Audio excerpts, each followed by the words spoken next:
our beloved Sheikh Imam Wasim Kempson, who has been a long-time supporter of Islamic Network. He has always come out to when we have called him. He has always come to our aid when we have needed him, in not just events, but also in advising us as well on what is good practice in terms of an Islamic point of view.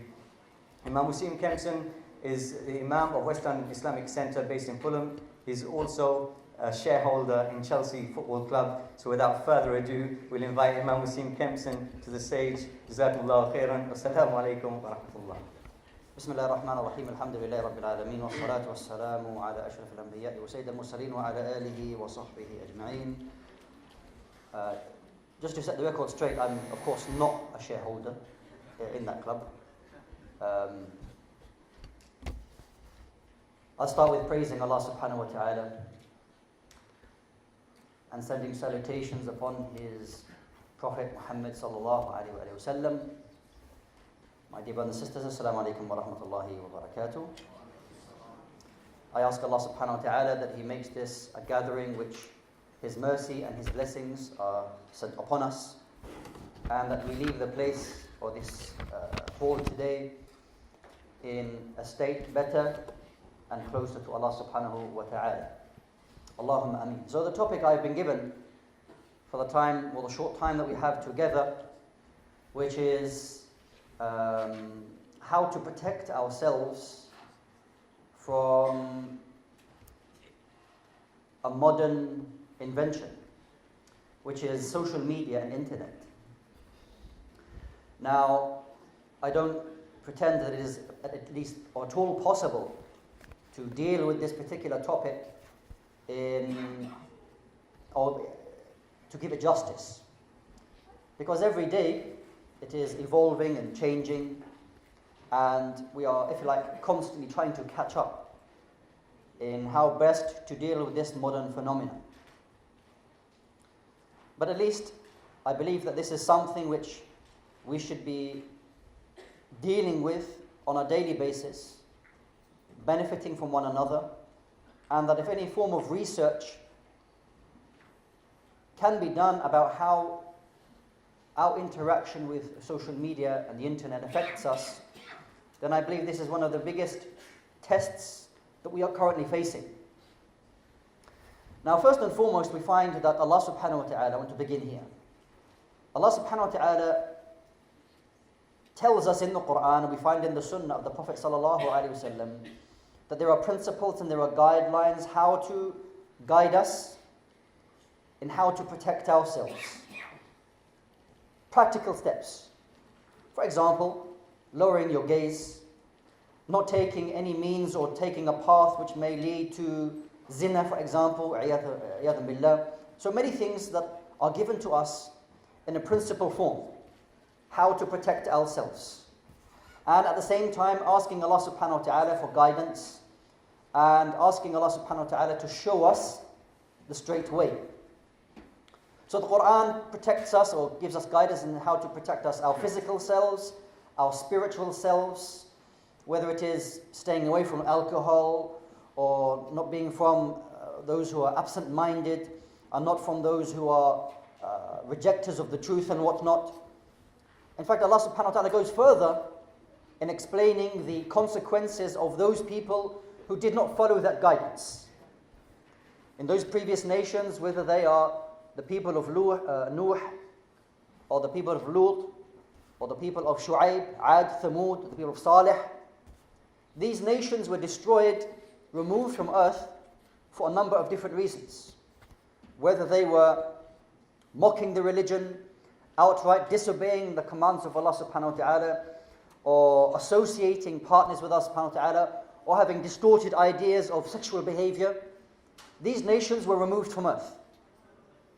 And that there are lessons in all of these things that Allah subhanahu wa ta'ala tells us, which, albeit maybe on a smaller scale, or if you like, all of these things that I've mentioned may be relevant to us right now. How can I stay away from these things? What principles did Allah subhanahu wa ta'ala show me in how to not become from such a people? This is the first point I wanted to mention. The second point, and leading on to the basis of our topic, is that first and foremost, our beloved Nabi sallallahu alayhi wasallam informed us that a servant may earn the anger of Allah subhanahu wa ta'ala by a word, by something, la yulqiha balan. They don't really pay much attention to it. But may the cause of them earning the anger of Allah subhanahu wa ta'ala. Similarly, a person may something which may earn the pleasure of Allah subhanahu wa ta'ala that they never thought that, or never thought very much of it. But at the same time, they earned the pleasure of Allah subhanahu wa ta'ala. So upon this premise, the stakes are very high for every Muslim. The fact that we could earn the anger of Allah subhanahu wa ta'ala and earn the pleasure of Allah subhanahu wa ta'ala with something that I may not put much concern to. So the stakes are very high. Whereas a time that if a person was looking for haram, that you may have to go look for that haram. You have to go look for the fitna. However, times now have changed so much so that the haram is now chasing you. And that the fitna chases you. So the stakes are so high that it is not the case where you could go in the confines of your own home or go to the masjid, places of what we would see as safety, or places that you could preserve the environment. Now all of these places, there are outside, I don't want to say the word forces, that sounds a bit kind of Star Wars, but outside influences come into these environments where we are no longer protected as we were before. So the situation is much graver than it was, or the stakes are so much higher than they were before. Bearing all this in mind, well, what is the cause of this? Or some of the causes at least. So things like social media. If we go back a few years, well, more than a few years, actually probably before most of us we were born, when television was invented and was brought into the homes of people, there were big concerns from Muslim scholars about how this would impact Muslims. To the extent where there are many examples which do have their funny side.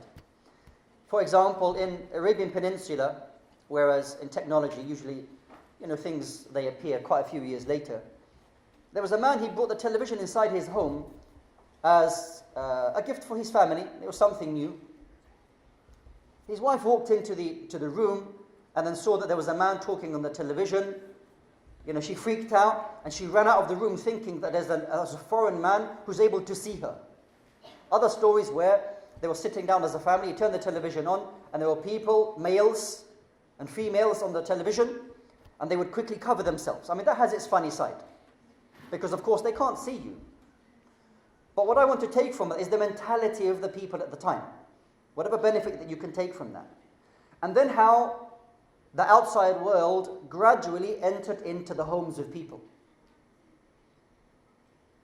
Where, of course, the television, which as a phenomenon is downscaling. It's not what it was before. Pretty much people are not prepared to sit in front of a screen and be told what to watch. You now have the option of watching what you want. So as things developed and then satellite came and the choice of channels was not 1 or 2 channels or even 5 or 6 channels, but you had the choice of hundreds of channels. And especially in the 90s, where in many Muslim countries, the introduction of the satellite was seen as a great danger to the family structure of the Muslim household, where some fatwa were like haram. And people back then, of course, and even now, it may be laughed at. The backwardness of the Muslim scholars are looking at saying the satellite, how can you say it's haram? There's so much benefit. And agreed, yes, it has its benefit, because essentially it is a tool. The television and satellite at that time was a tool, and depending on how you use that tool, it would serve as something that would benefit or harm you. Go forward 25 or 30 years in the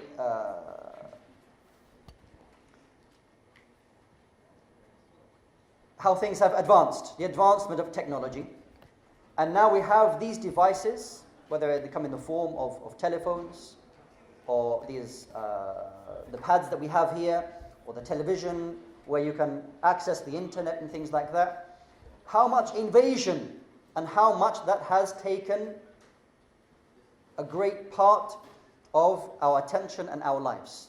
So much so that the majority of us are unaware of that. I.e. that we are on a daily basis probably unaware of how much time we spend looking at the world through a device and through a screen. It has reached the level so much so that where once upon a time we would look at, and it's still now, you can go to the internet, you can find the channel, and you can find Mecca, you can find the Kaaba and people making tawaf and performing Umrah, Salah. People look at the Kaaba from the country that they are in through the screen. Then you find it's advanced so much that now people actually have the ease of going to these blessed places, and then when they reach there, having made dua to Allah subhanahu wa ta'ala to go there, only to then pull out the phone, pull out a screen, and look at the Kaaba through the screen while standing in front of it. This is the kind of distorted view we have of the world, or how far we have reached in looking at and understanding the world, that we have to somehow look at the world through a screen. The way you paid so much money to go to this place, you could have done the same at home. You could have continued to look at the Kaaba through the television screen. And all the way there, you go there, and there is pictures of yourselves, which, I'm not saying it is haram, I'm not saying that. But I'm saying how it is displayed in front of everybody else. Here I am, this is what I am doing, look at me. There is a question mark here about the understanding of really, or the intention of why people are doing this. This is the impact, and this is what, as Muslims, that we are facing now. And because it is such a new phenomenon in the past 10 years, if you look at the social media in the form that it has now, like Facebook and Twitter and Instagram and WhatsApp and Telegram, all of these forms, they're all within pretty much the last 10 years, which is a very, very short time. And because it is constantly changing and evolving how we interact with it, we as Muslims, or not just as Muslims, but as human beings, we are constantly trying to catch up in how this is impacting us. Now, there are some medicines, I've given this example before, there are certain medicines which have to go through a period or a time of testing before they're actually given to human beings. Because if you just find a new medicine and you give it to human beings, we want to know the consequences of that. So it might go through 10 years or 15 or 20 years of trialing, and then once they see that there is some benefit, then it is given out on a mass level for people to use. Social media has no such thing like that. There's no trial period how it will affect the minds and the psychology of people. There's no such trialing or testing period.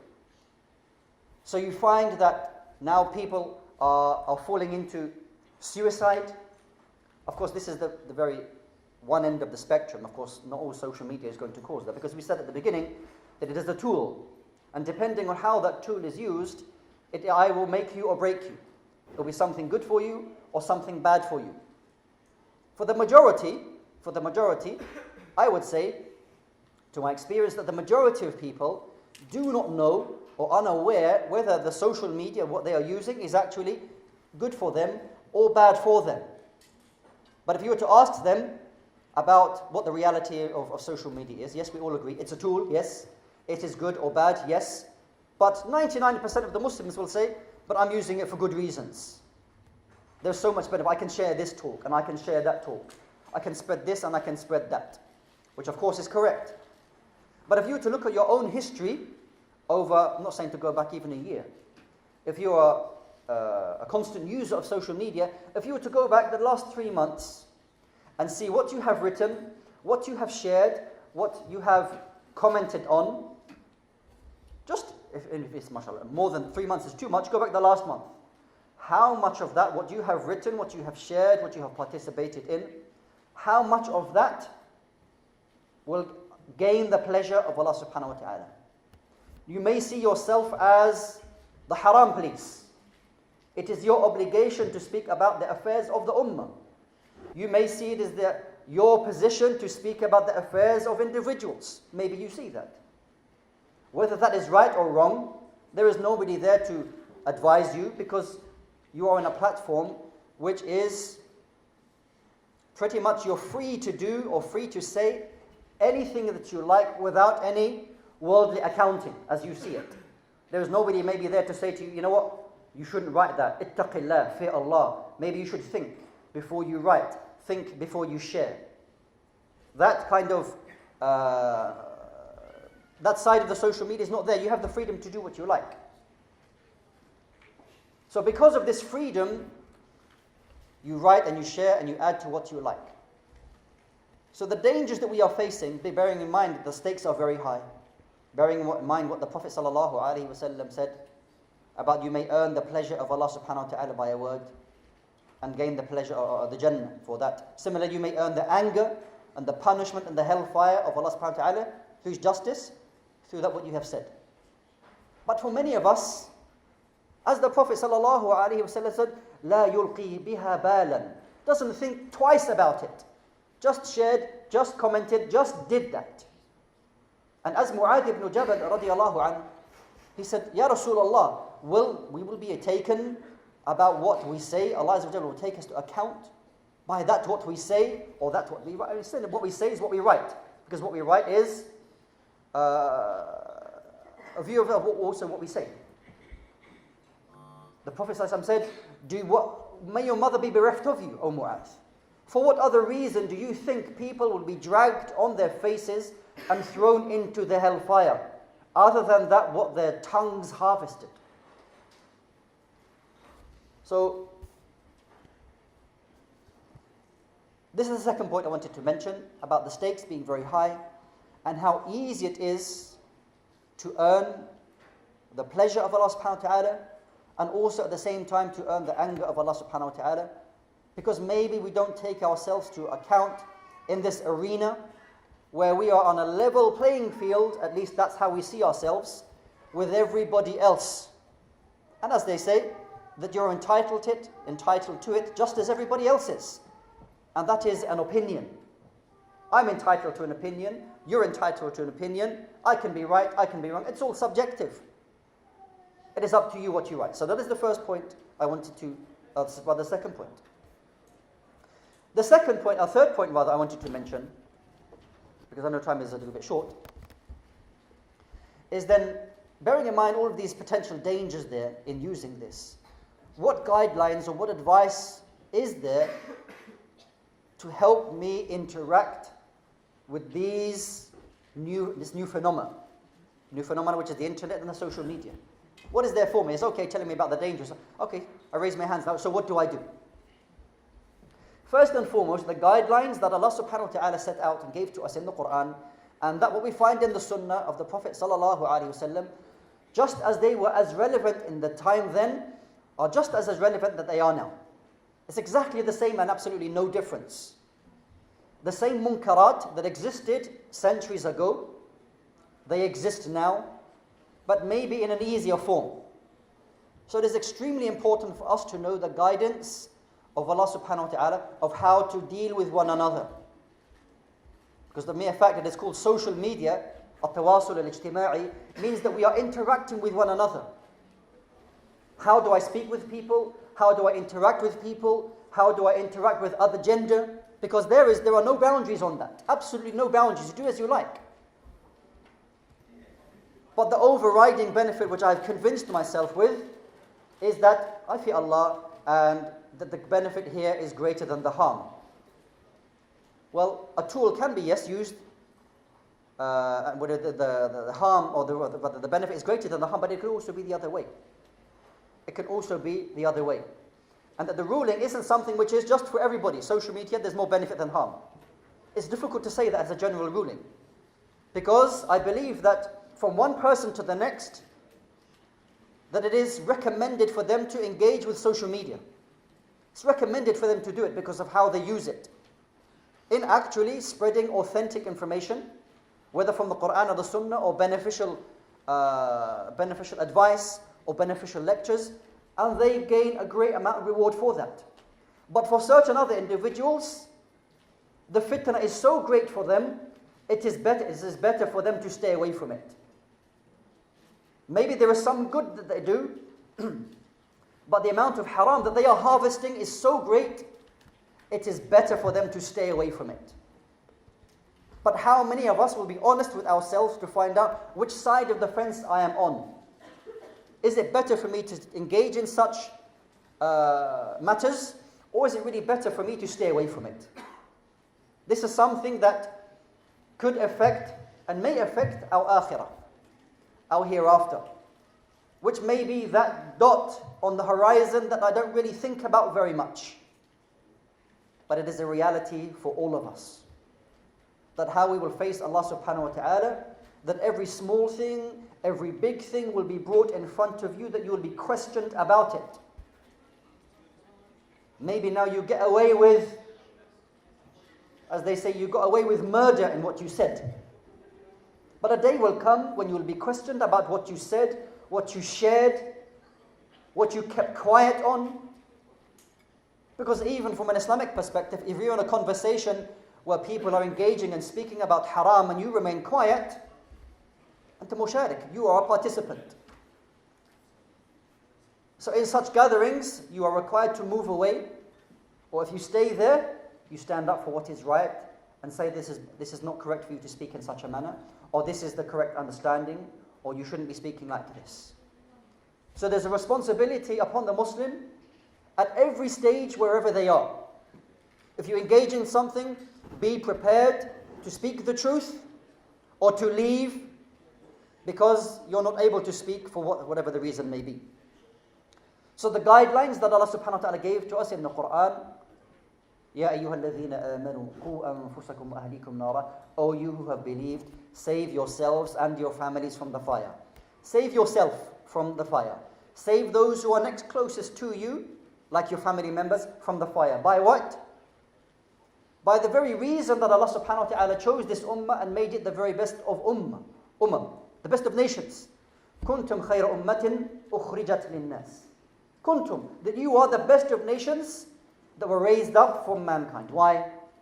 تأمرون بالمعروف وتنهون عن المنكر وتؤمنون بالله. Because you command the good, you forbid the evil, and you believe in Allah subhanahu wa ta'ala. These are fundamentals which you believe, and we all are, inshallah ta'ala, from this great ummah of Muhammad sallallahu alayhi wa sallam, commanding the good, forbidding the evil, and believing in Allah subhanahu wa ta'ala. But don't be deceived by what you think is commanding the good, because there are guidelines that Allah subhanahu wa ta'ala gave to us. If you only read Surah Al-Hujurat, chapter number 49 of the Quran, go to Surah Al-Hujurat, how Allah subhanahu wa ta'ala explains so many important guidelines in interaction with one another.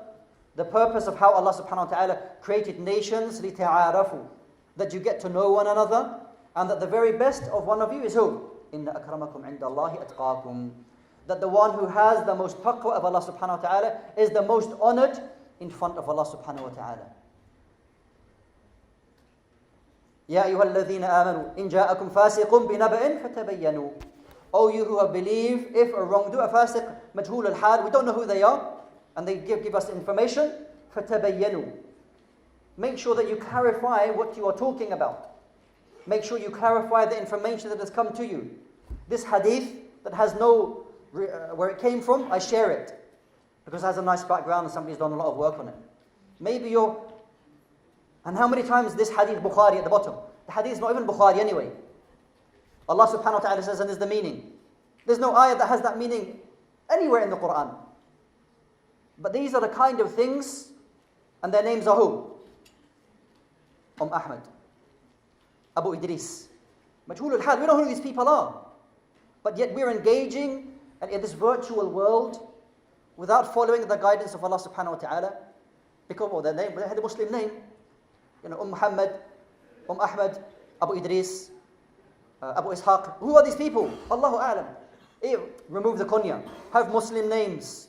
Maybe have pictures of who these individuals are.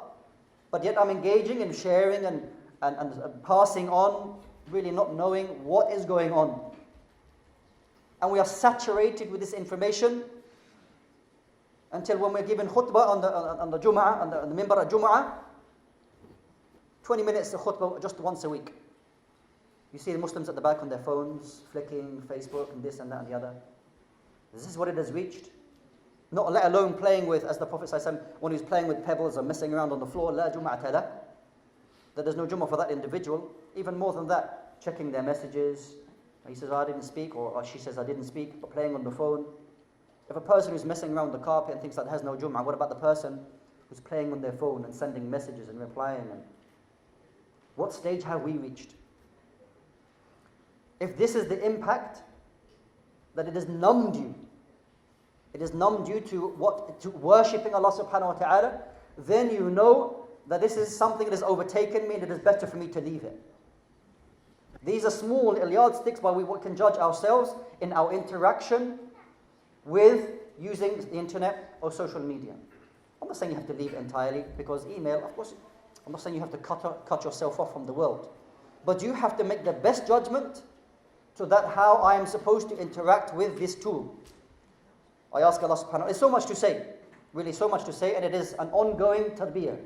It is an ongoing kind of experience that we need to benefit from one another and how to interact with this in the very best way and prevent ourselves from falling into that which will harm ourselves, not only in this dunya but more importantly in the akhirah and the next generation that is coming after us, who maybe know other life except living and understanding the world through a screen. I ask Allah subhanahu wa ta'ala to protect us all from all that may harm us. And I ask Allah subhanahu wa ta'ala to guide us that what is best. Wa sallallahu wa sallam wa baraka ala nabiyyina Muhammad wa ala alihi wa sahbihi ajma'in. Assalamu alaikum wa rahmatullahi wa barakatuh. Jazakallah khairan, Shaykh Wasim, for that very inspiring talk on safeguarding oneself through vices such as social, or mediums such as social media. If anyone has any further questions or wants to ask Shaykh Wasim anything else, you can inquire with him. He's on every Thursday and Friday, 7 p.m. on Iman channel, Sky 857. Every Thursday and Friday on 857, that's Iman channel. Ring him up and give him a call, inshallah.